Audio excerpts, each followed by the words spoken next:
Normal condensation trails do not immediately emit from the back of an aircraft, and certainly they're not plumes like that. There's a cooling zone between the back of an aircraft and a normal condensation trail. Look at this plane. Look how low this sprayer is. Look at this. That's not up high at all. Look how low it is. You tell me these are contrails? People saying these are contrails? They're not contrails. Either you're a shill or a troll, or you just don't know better.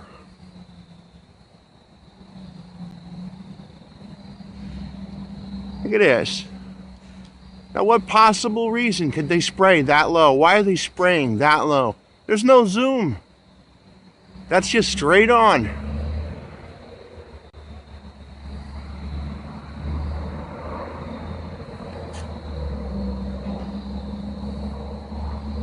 Tell me, I want to hear an explanation for this low spraying from these trolls.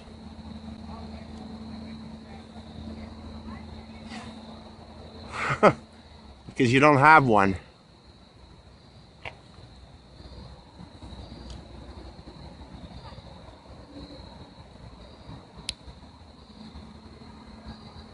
All right.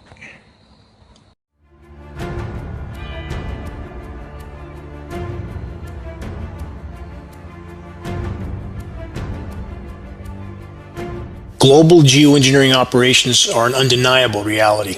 Skies all over the planet are now, almost constantly, completely altered from the lingering, expanding, sky-blocking jet aircraft trails.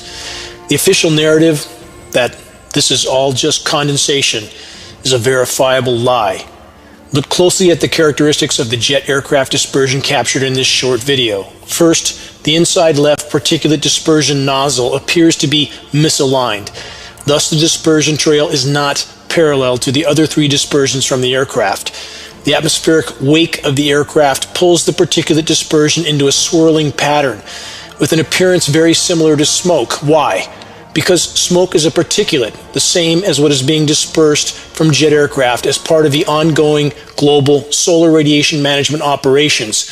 The length and consistency of this sprayed particulate dispersion formation is beyond alarming and is exactly the result that is called for in climate engineering patents. We're officially told that we should expect to see long, lingering, sun-blocking trails from modern jet engines. Again, also a lie. All commercial aircraft and all military tankers are equipped with a high-bypass turbofan jet engine. This engine is simply a jet-powered fan that's designed for maximum fuel efficiency. 85% of the air that passes through a high-bypass engine is non-combusted, just air. So, to be clear, by its very design, the high-bypass jet engine is nearly incapable of producing any condensation trail except under the rarest and most extreme of circumstances.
The conclusion that commercial and military jet aircraft have been retrofitted with spray nozzles is not hypothesis, theory, or speculation.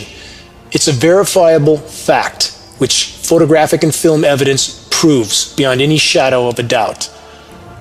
What about the interiors of jet aircraft? For those who think that the jets in our skies only carry passengers, mail, or consumer goods, think again. What other agendas are the atmospheric spraying programs a part of? The agendas are many. The issue is complex, including over-the-horizon radar enhancement, communications augmentation, weather warfare, and biological testing.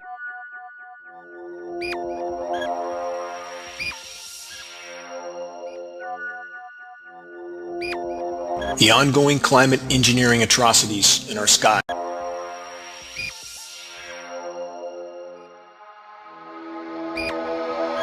Aerosol dispersing geoengineering tanker jets are frequently flying with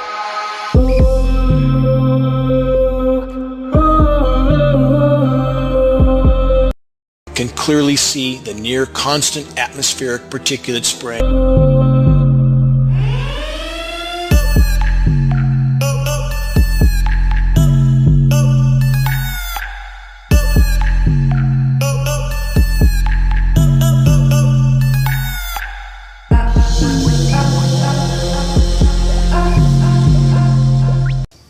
This patent, stratospheric Wells box seating for reduction of global warming, describes exactly what we can observe occurring over our heads day in and day out. To seed the atmosphere with light, scattering, heavy metal particulates in order to deflect some of the sun's incoming thermal radiation.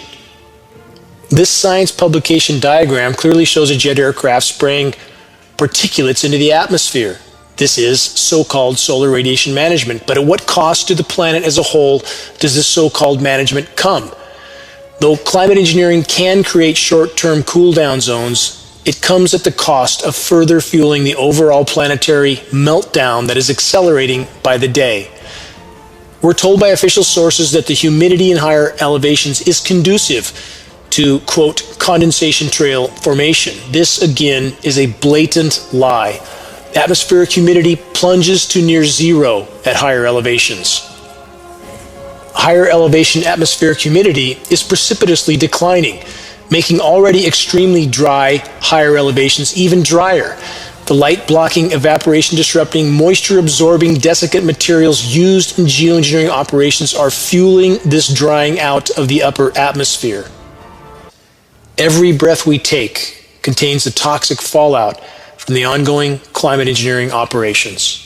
How long can you hold your breath?